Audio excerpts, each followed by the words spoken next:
Hi hello అందరికీ నమస్కారం. Welcome to our channel. నేను ఆదిత్య. ఒలింపిక్స్కి సంబంధించిన అంశంలో దేశవ్యాప్తంగా అందరినీ బాధ పెట్టినటువంటి అంశం ఏదైనా ఉందంటే వినేష్ పోగట్కి సంబంధించినటువంటి అంశం.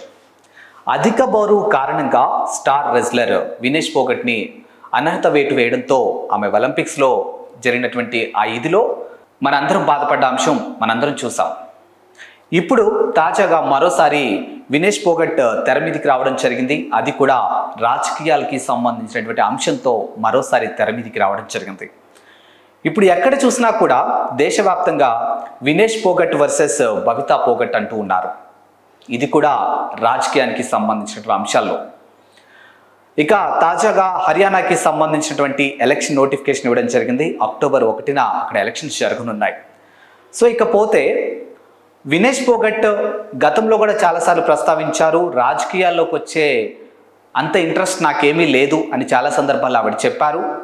కానీ తాజాగా ఆమె ఒలింపిక్స్లో ఆమె పైన పడినటువంటి అనర్హత వేటుకి సంబంధించిన తర్వాత తను తిరిగి మళ్ళీ స్వదేశానికి వచ్చినప్పుడు కాంగ్రెస్ ఎంపీ దీపేందర్ ఆమెని పర్సనల్గా వెళ్ళి కలవడం, స్వదేశానికి ఆహ్వానించడం ఇలాంటివన్నీ మనం చూసాం.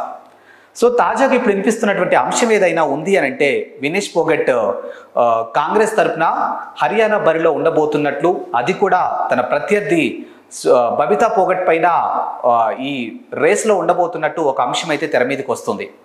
ఇక్కడ మనం మాట్లాడుకోవాల్సిన అంశం ఏంటంటే వినేష్ పోగట్ని ఎవరైతే కాంగ్రెస్ ఎంపీ దీపేందర్ ఉన్నారో ఆమెను కలిసినప్పుడు రాజ్యసభకు పంపించే అవకాశాలు ఉన్నాయని అప్పుడు కూడా ఒక వార్త అయితే బయటకు వచ్చింది.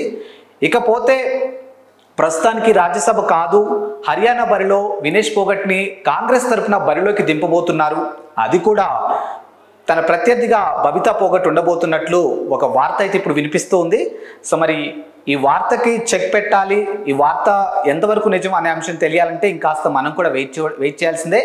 ఇకపోతే బబితా కూడా 2019లో బీజేపీ తరఫున ఆమె దాత్రి నుంచి పోటీ చేశారు. కానీ అనూహ్యంగా ఆమె అక్కడ ఓటమి పాలయ్యారు. సో మరోసారి హర్యానాలో జరగబోతున్నటువంటి ఎలక్షన్స్లో బీజేపీ తరఫున బబితా పోగట్కి టిక్కెట్ వచ్చే అవకాశాలు ఉన్నాయి అని చెప్పేసి చాలా మెండుగా వినిపిస్తూ ఉన్నాయి. ఒకవేళ బబితా పోగట్కి కనుక అక్కడ బీజేపీ తరఫున టిక్కెట్ వస్తే మాత్రానికి ఆమె ప్రత్యర్థిగా కాంగ్రెస్ నాయకులు ఖచ్చితంగా వినేష్ పోగట్ని బరిలో దింపే ప్రయత్నాలు ఉన్నాయన్నట్టు చాలా స్పష్టంగా తెలుస్తుంది. మరి ఈ రాజకీయాలు ఇద్దరు అక్కా చెల్లెల మధ్య ఎంతవరకు తీసుకెళ్తుంది, మరి అక్కా చెల్లెల రాజకీయం ఏ విధంగా ఉండబోతుంది, ఒకరినొకరు ఎలా ఎదుర్కోబోతున్నారు అనే అంశాల మీద ఇప్పుడు చాలామంది ఆసక్తిగా ఉన్నారు. ఇక చూసుకుంటే వీళ్ళకి అంటే బబితా పోగట్కి వినేష్ పోగట్ కుటుంబాల మధ్య కూడా అంత అనుకున్నంత సంబంధాలు లేవు అని గతంలో ఒక చిన్న ట్వీట్ ద్వారా నెటిజన్లు మాట్లాడుకునే సందర్భాలు మనం చూసాం. ఎందుకంటే వినేష్ పోగట్ ఒలింపిక్స్ గేమ్స్ తర్వాత ఒలింపిక్ గేమ్ నుంచి తర్వాత తిరిగి స్వదేశానికి వచ్చిన తర్వాత సరే అధిక బరువు కారణంగా ఆమె మీద అనర్హత వేటు అయితే వేయడం జరిగింది.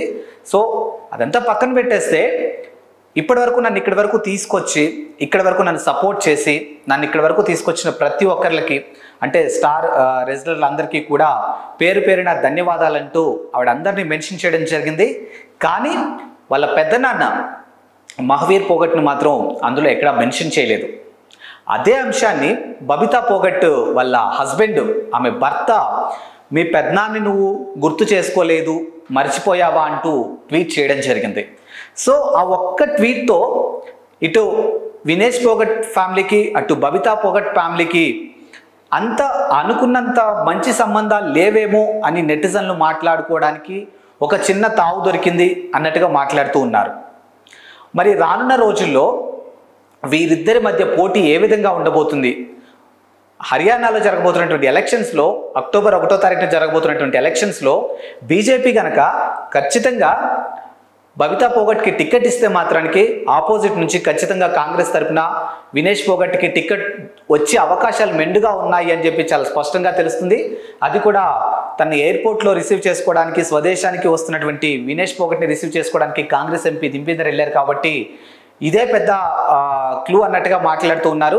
సో మరి ఏది ఏమైనా అక్కా చెల్లెల రాజకీయం ఏ విధంగా ఉండబోతుంది, వీరి మధ్య పోటీ ఏ విధంగా ఉండబోతుంది, మరి హర్యానా ప్రజలు ఒకవేళ వీళ్ళిద్దరే కనుక అక్కడ ఒకరు కాంగ్రెస్ తరఫున మరొకరు బీజేపీ తరఫున నించుంటే మరి హర్యానా ప్రజలు ఎవరిని నమ్మి ఎవరికి పట్టం కట్టబోతారు, ఇలాంటి ఎన్నో అంశాలు తెలుసుకోవాలంటే మరికొద్ది రోజులు ఆగాల్సిందే. మరి మరో టాపిక్తో మళ్ళీ కలుద్దాం. అంతవరకు సెలవు, నమస్కారం.